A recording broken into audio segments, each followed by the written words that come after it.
get up. Time is barely on our side. I don't wanna waste what's left. The storms we chase are leading us, and love is all we'll ever trust. Yeah, no, I don't wanna waste what's left. And on we'll go. Hey guys, welcome back to our channel. இன்னைக்கு video வந்து most requested வீடியோன்னு சொல்லலாம். ஏன்னா நிறைய பேர் வந்து இந்த video வந்து கேட்டிருந்தீங்க. ஸோ இன்னைக்கு வீடியோவில் நம்ம weekly meal prep, storing veggies and useful kitchen hacks தான் பார்க்க போகிறோம். So let's get started. First tip என்னென்னு பார்த்தீங்கன்னா making the work easier. So எப்படி நம்ம ஒர்க்கை வந்து ஈஸியாக பண்ணலாம் அப்படிங்கிற டிப் தான் இது. நம்ம கிச்சனில் வந்து சின்ன சின்ன டிப்ஸ் எல்லாம் ஃபாலோ பண்ணாலே நம்மளோட ஒர்க் கண்டிப்பாக ஈஸி ஆகிடும். ஸோ எப்போவுமே இந்த சப்பாத்தி பராட்டாஸ்லாம் பண்ணும்போது கீழே வந்து ஒரு கிளாத் போட்டுக்கோங்க. ஸோ கிளாத்தில் இப்போ பார்த்தீங்கனாலே ஃபுல்லாக அந்த மாவு, அந்த ஸ்டஃப் பண்ணது எல்லாமே கீழே விழுந்திருக்கும். ஸோ இது ஈஸியாக நம்ம வந்து கவுண்டர் டாப்பை துடைக்காமல் வெறும் அந்த டவலை மட்டும் எடுத்துட்டோம்னா கவுண்டர் டாப்பும் க்ளீனாக இருக்கும். ஸோ நம்ம க்ளீன் பண்ண வேண்டிய அந்த டைம் வந்து நம்மளுக்கு கண்டிப்பாக சேவ் ஆகும். செகண்ட் டிப் என்னென்னு பார்த்தீங்கன்னா pre soak pasta or macaroni in hot water.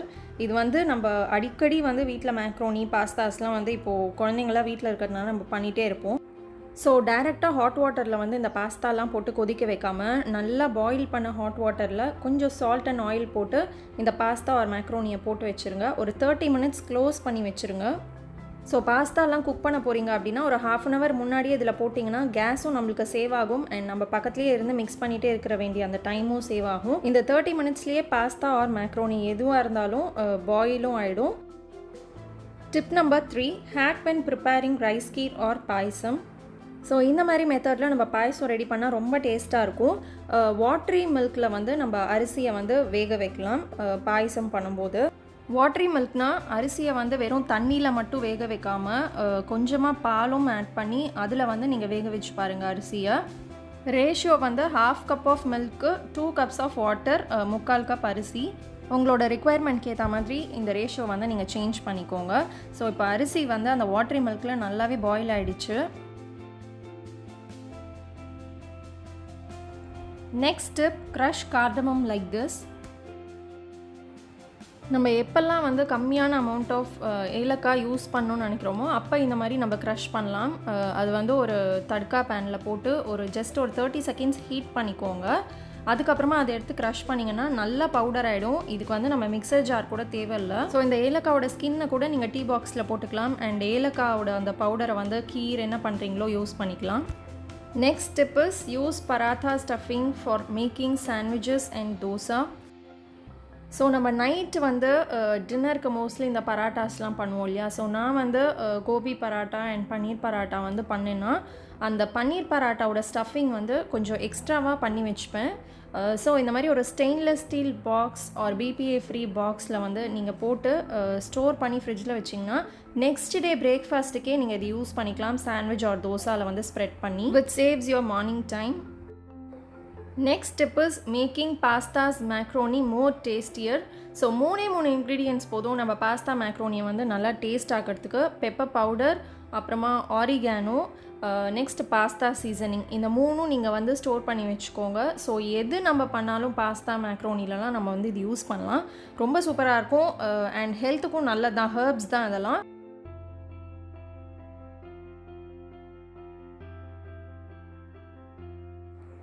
And the next tip is store carrots, beans like this to include in diet often. கேரட்ஸை வந்து நல்லா வாஷ் பண்ணி அதோட ஸ்கின்னெல்லாம் வந்து பீல் பண்ணிவிட்டு என்ன ஷேப்பில் வேணுமோ உங்களுக்கு கட் பண்ணிக்கோங்க.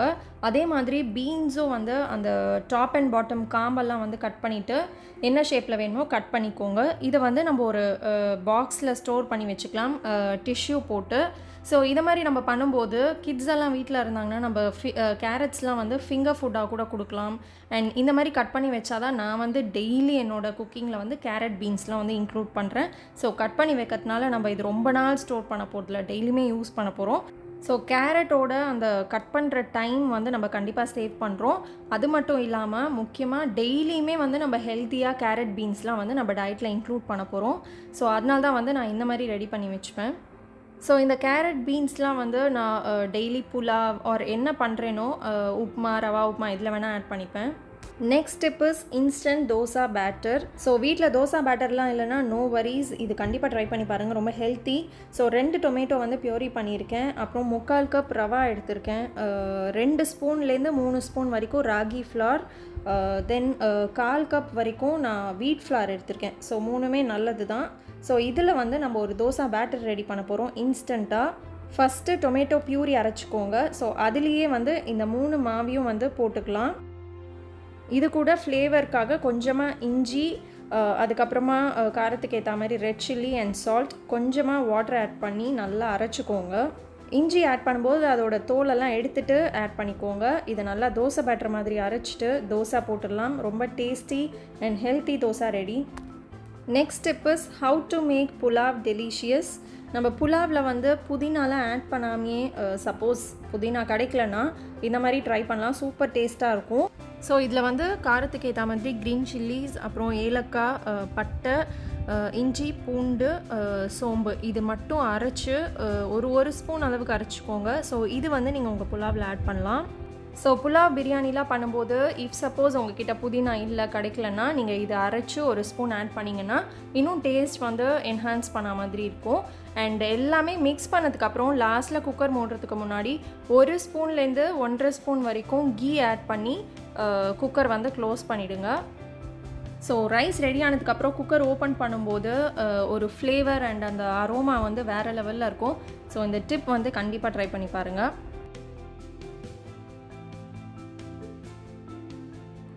And the next step is collect the peels in plate or cup. So எந்த காயோட தோலை வந்து நம்ம ரிமூவ் பண்ணாலும் ஒரு பிளேட்டோ ஒரு கப்போ ஒரு நியூஸ் பேப்பரோ ஏதோ ஒன்று அடியில் வச்சு நீங்கள் வந்து இந்த மாதிரி கலெக்ட் பண்ணி பாருங்கள், ரொம்ப ஈஸியாக க்ளீன் பண்ணிடலாம். So next step is tip to prepare tastier payasam kheer. நம்ம எப்போ பாயசம் பண்ணாலும் ஃபஸ்ட்டு பாலை வந்து நல்லா காய்ச்சிருங்க. ஸோ அந்த மாதிரி க்ரீமியாக அந்த ஆடையாக இருக்கும் மேலே, அந்தளவுக்கு காய்ச்சினதுக்கு அப்புறமா நம்ம பாயில் பண்ணி வச்சுருக்கிற ரைஸ் ஆட் பண்ணிக்கோங்க. ரைஸ் ஆட் பண்ணி 2 மினிட்ஸ் கழிச்சு கண்டென்ஸ்டு மில்க் ஆட் பண்ணிக்கோங்க. ஸோ இது கண்டிப்பாக ஒரு ஃப்ளேவர் கொடுக்கும் நம்மளோட பாயசம்க்கு. ஸோ எப்போவுமே நம்ம பாயசம் பண்ணும்போது கீயில் வந்து நம்ம கேஷ்யூ நட்ஸ் அதுக்கப்புறம் திராட்சை எல்லாம் வந்து ஃப்ரை பண்ணி போடுவோம். ஸோ அதை கட் ஆஃப் பண்ணிவிட்டு இந்த மாதிரி பாதாம் மாத்திரம் எடுத்து தின் ஸ்லைசஸாக கட் பண்ணி இந்த பாயசமில் ஆட் பண்ணிங்கன்னா ரொம்ப சூப்பராக இருக்கும் flavour. And the next step is substitute bread crumbs. So நம்ம ஸ்டார்டர்லாம் வந்து பண்ணும்போது பிரெட் க்ரம்ஸில் வந்து ஒரு வாட்டி டிப் பண்ணிவிட்டு அதுக்கப்புறமா ஃப்ரை பண்ணுவோம். ஸோ அதுக்கு பதில் இந்த கார்ன்ஃப்ளேக்ஸை வந்து ரீப்ளேஸ் பண்ணிக்கோங்க. கார்ன்ஃப்ளேக்ஸை வந்து அப்படியே நல்லா பொடி பண்ணிவிட்டு பிரெட் க்ரம்ஸ் மாதிரியே பொடி ஆகிடும் அது. ஸோ அதில் வந்து நீங்கள் இதை மேரினேட் பண்ணி என்ன பண்ணுறீங்களோ லைக் காலிஃப்ளவர் ஆர் பன்னீர் என்ன பண்ணுறீங்களோ அதை இதில் மேரினேட் பண்ணிவிட்டு ஃப்ரை பண்ணிங்கன்னா அதே கிறிஸ்பியாக இருக்கும் அண்ட் ஹெல்த்தி வெர்ஷன் கூட. ப்ரெட்டை வந்து நம்ம அவாய்ட் பண்ணிவிட்டு இப்படி கூட ட்ரை பண்ணலாம் கார்ன்ஃப்ளேக்ஸில். இதோட ஃப்ளேவர் கூட அப்படியே தான் இருக்குது, டிஃப்ரென்ஸே இல்லை. ஸோ இது கண்டிப்பாக ட்ரை பண்ணி பாருங்கள், ரொம்ப கிறிஸ்பியாக நல்லாயிருக்கு. To make it more tastier நம்ம ஆனியன் பீசஸ் ஆட் பண்ணலாம், அப்புறம் லெமனோட ஜூஸ் ஆட் பண்ணலாம். ஸோ இது மாதிரி ட்ரை பண்ணி பாருங்கள். Next important tip, storing ginger garlic paste. நம்மளோட இந்தியன் குக்கிங்கில் கண்டிப்பாக ஜிஞ்சர் கார்லிக் வந்து நம்ம ஆல்மோஸ்ட் டெய்லி யூஸ் பண்ணுறோம். ஸோ இதை எப்படி ஸ்டோர் பண்ணுவோம் லாங் டேர்முக்கு அப்படிங்கிறது நான் உங்கள் கூட ஷேர் பண்ணுறேன். ஸோ இஞ்சி பூண்டோட தோலை வந்து நல்லா பீல் பண்ணிவிடுங்க. கார்லிக் வந்து நம்ம 60% யூஸ் பண்ணுறோன்னா 40% தான் வந்து ஜிஞ்சர் இருக்கணும், கார்லிக் குவான்டிட்டி அதிகமாக இருக்கணும். So ginger garlic paste ready பண்ணும்போது ஃபஸ்ட்டு இஞ்சி பூண்டை மட்டும் தனியாக வெறும்னு அரைச்சிக்கோங்க. ஒரு 70% இதை அரைச்சிங்கன்னா போதும். பிஞ்ச் ஆஃப் டர்மரிக் ஆட் பண்ணிக்கோங்க, அது ஒரு கலருக்கு. அதுக்கப்புறம் சால்ட் ஆட் பண்ணிக்கலாம். அப்புறம் 2லேருந்து 3 ஸ்பூன் வந்து நம்ம ஆயில் ஆட் பண்ணிக்கலாம். இந்த 3 ஆட் பண்ணும்போது 6 மாதம் வரைக்கும் கூட இந்த இஞ்சி பூண்டு பேஸ்ட்டை நம்ம ஸ்டோர் பண்ணி வச்சுக்கலாம். ஸோ இதை இப்போ எல்லாத்தையும் சேர்த்து ஒரு பேஸ்ட் மாதிரி நம்ம அரைச்சாச்சு. இதை வந்து ஒரு கிளாஸ் கண்டெய்னரில் நீங்கள் ஸ்டோர் பண்ணி வச்சுக்கோங்க. மஞ்சள் பொடி இருக்கிறதுனால 6 மாதம் மினிமம் நான் சொல்கிறேன், ரொம்ப நாளே வரும். ஸ்டோர் பாட் ஜிஞ்சர் கார்லிக் பேஸ்ட்டில் கண்டிப்பாக ப்ரிசர்வேட்டிவ் ஆட் பண்ணுவாங்க, அதோட ஸ்மெல்லும் கொஞ்சம் வேறு மாதிரி இருக்கும்.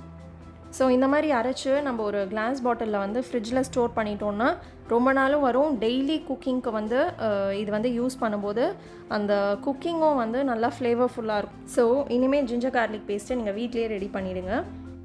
நம்ம ஷாப்பில் வாங்குகிற ஜிஞ்சர் கார்லிக் பேஸ்ட் 1 ஸ்பூன் போடுறோன்னா இந்த ஹோம்மேட் ஜிஞ்சர் கார்லிக் பேஸ்ட் வந்து 3/4 ஸ்பூன் போட்டாலே போதும். அதோட அந்த ஃப்ளேவர் வந்து ரொம்பவே நல்லாயிருக்கு. Here goes the next tip, storing tamarind paste. நம்ம tamarind பேஸ்ட் வந்து நம்ம சவுத் இந்தியன் குக்கிங்கில் வந்து ரொம்பவே ஆஃபன் யூஸ் பண்ணுவோம். இது எப்படி ரெடி பண்ணுறதுன்னு பார்க்கலாம். புளியை வந்து நல்லா ஹாட் வாட்டரில் ஒரு 1/2 அன் ஹவர் ஊற வச்சுருங்க. அதை நல்லா வந்து ஸ்க்வீஸ் பண்ணிக்கோங்க. ஸோ அது வந்து திக்காக ஆல்ரெடி ஜூஸ் வந்து ரெடி ஆகிடும். அதை வந்து நம்ம இன்னொரு பாத்திரத்தில் ஒரு ஸ்ட்ரெயினர் வச்சு வடிகட்டிடலாம். ஸோ ஒரு கரண்டியோ இல்லைனா அவங்களோட கையோ வச்சு நீங்கள் நல்லா அதை மிக்ஸ் பண்ணி விட்டிங்கன்னா ஃபுல்லாக அதோட ஜூஸ் வந்து இறங்கிடும். நம்ம டெய்லியும் குக் பண்ணும்போது tamarind ஊற வச்சு அதுக்கப்புறமா அந்த ஜூஸை எடுத்து குக் பண்ணுறதுக்கு கொஞ்சம் டைம் எடுக்கும். ஸோ இதை மாதிரி நம்ம வீட்லேயே ரெடி பண்ணி வச்சோம்னா நம்ம வந்து எப்போ நினச்சாலும் இந்த tamarind பேஸ்ட் வந்து ரெடியாக இருக்கும். ஸோ எடுத்து அப்படியே யூஸ் பண்ண வேண்டியது தான். இதே மெத்தட் 2வது வாட்டியும் அதே புளி வச்சு ஃபாலோ பண்ணுங்கள். ஏன்னா அதில் கொஞ்சம் எக்ஸ்ட்ராவாக ஜூஸ் இருந்தால் கூட அதையும் நம்ம வந்து யூஸ் பண்ணிடலாம். இன்னும் கொஞ்சம் ஹாட் வாட்டரை விட்டு திரும்பவும் அதை நல்லா கரைச்சிக்கோங்க. அதே பாத்திரத்தில் நல்லா ஸ்ட்ரெயின் பண்ணிக்கோங்க. இப்போ அதை நல்லா அடுப்பில் வச்சு கொதிக்க வைங்க. கொதிக்கும்போது கொஞ்சமாக சால்ட் ஆட் பண்ணிக்கோங்க. உங்களுக்கு வந்து ரொம்ப நாள் நீங்கள் வச்சு யூஸ் பண்ண போகிறீங்கன்னா நல்லா திக் பேஸ்ட் ஆட்டும். நான் வந்து 2 வீக்ஸ்க்கு ஒரு வாட்டி இதை ரெடி பண்ணிடுவேன். ஸோ கொஞ்சம் ரன்னிங் கன்சிஸ்டன்சியில் நான் யூஸ் பண்ணுவேன். tamarind பேஸ்ட் வந்து ரொம்ப நாள் இருக்கிறதுக்கான ப்ரிசர்வேட்டிவ் வந்து அதில் யூஸ் பண்ணுற சால்ட்டு. ஸோ சால்ட் ஆட் பண்ணி நீங்கள் கொதிக்க வச்சு லாங் டேர்முக்கு யூஸ் பண்ணலாம். இந்த மாதிரி ஏதாவது ஒரு கிளாஸ் கேனிஸ்டரில் கிளாஸ் ஸ்டோரேஜ் கண்டெய்னரில் நீங்கள் ஸ்டோர் பண்ணி வச்சுக்கோங்க. பிளாஸ்டிக்லலாம் வந்து ஸ்டோர் பண்ணாதீங்க அது. ஸோ எப்போ நம்மளுக்கு தேவைப்படுதோ நம்ம அப்பப்போ எடுத்து மிக்ஸ் பண்ணிக்கோங்க ஒரு வாட்டி. அதுக்கப்புறமா யூஸ் பண்ணலாம். ஸோ இதுவும் வந்து ஒரு time saving hack. Next step storing green chillies. Green சில்லிஸை வந்து நல்லா வாஷ் பண்ணிவிட்டு அதை ட்ரை பண்ணிவிடுங்க. ஒரு கிளாத்தில் துடைச்சிக்கோங்க. அதோட காம்பெல்லாம் வந்து எடுத்துட்டு அதை வந்து ஒரு பாக்ஸில் டிஷ்யூ பேப்பர் போட்டு ஸ்டோர் பண்ணிக்கோங்க. ஆர் கிளாஸ் பாட்டில்ஸ் இருந்ததுன்னா அதுலேயும் ஸ்டோர் பண்ணலாம். ஸோ இப்படி ஸ்டோர் பண்ணும்போது ஏதாவது பழுத்த பச்சை மிளகாலாம் இருந்தது ரெட் கலரில் இருந்ததுன்னா அதை வந்து டிஸ்கார்ட் பண்ணிவிடுங்க. இதில் ஆட் பண்ணாதீங்க. Next tip hack for peeling potatoes. So potatoes எப்போவுமே பாயில் பண்ணும்போது அதை ஃபஸ்ட்டு நல்லா வாஷ் பண்ணிவிட்டு அது மண்ணெல்லாம் வந்து க்ளீன் பண்ணிவிட்டு அதுக்கப்புறமா மிடில் வந்து ரவுண்டாக ஒரு ஸ்லிட் பண்ணிக்கோங்க. ஸோ இந்த பொட்டேட்டோவை வந்து ரொட்டேட் பண்ணி மிடில் வந்து ஒரு கோடு போட்டுக்கோங்க. இப்படி பண்ணி நீங்கள் வந்து குக்கரில் போட்டு பாயில் பண்ணிங்கன்னா ரொம்ப ஈஸியாக பீல் ஆகிடும். இப்போ பார்த்தீங்கன்னா கை வச்ச உடனே அழகாக அந்த ஸ்கின் வந்து பீல் ஆகி வந்துடுச்சு. Next tip is how to store green chutney. So green chutney வந்து நம்ம எப்படி 1 வீக் ஒரு 10 days வர அளவுக்கு ஸ்டோர் பண்ணலான்னு பார்க்கலாம். உங்களுக்கு எவ்வளோ குவான்டிட்டி வேணுமோ அதுக்கேற்ற மாதிரி நீங்கள் இது பேலன்ஸ் பண்ணிக்கோங்க. ஸோ இதில் வந்து பூண்டு அப்புறமா க்ரீன் சில்லிஸ் ஆட் பண்ணலாம். அப்புறம் ஃப்ரெஷ்ஷாக வாஷ் பண்ணி கொரியாண்டர் லீவ்ஸ் வந்து இதில் ஆட் பண்ணிக்கோங்க உங்களுக்கு எவ்வளோ தேவையோ. இது கூடவே கொஞ்சமாக சால்ட் அதுக்கப்புறம் லெமன் ஜூஸ் ஆட் பண்ணிக்கோங்க. லெமன் ஜூஸ் ஆட் பண்ணுறதுனால லாங் டேர்முக்கு நம்ம இதை ஸ்டோர் பண்ணி வச்சுக்கலாம். ஃப்ரெஷ்ஷாகவே இருக்கும். கலரும் வந்து மாறவே மாறாது. இந்த ஃப்ரெஷ்ஷான க்ரீன் கலர் அப்படியே இருக்கும். இதெல்லாம் வந்து ஸ்டோர் பண்ணும்போது கண்டிப்பாக glass bottles glass canisters use பண்ணலாம். இந்த க்ரீன் சட்னி எதுக்காக ஸ்டோர் பண்ணி வைக்கிறோன்னா யூஸ்வலி இந்த சப்பாத்தி அதுக்கப்புறம் சாண்ட்விச்லாம் பண்ணும்போது ஸ்டோர் பண்ணி வச்சதை எடுத்து டக்குன்னு நம்ம அப்ளை பண்ணி ரெடி பண்ணுறதுக்கு ரொம்ப ஈஸியாக இருக்கும். அதுக்காக தான் இந்த க்ரீன் சட்னிலாம் வந்து ஒரு வாரத்துக்கு ஒரு வாட்டி நம்ம ரெடி பண்ணி ஸ்டோர் பண்ணி வச்சோன்னா ரொம்ப ஈஸி.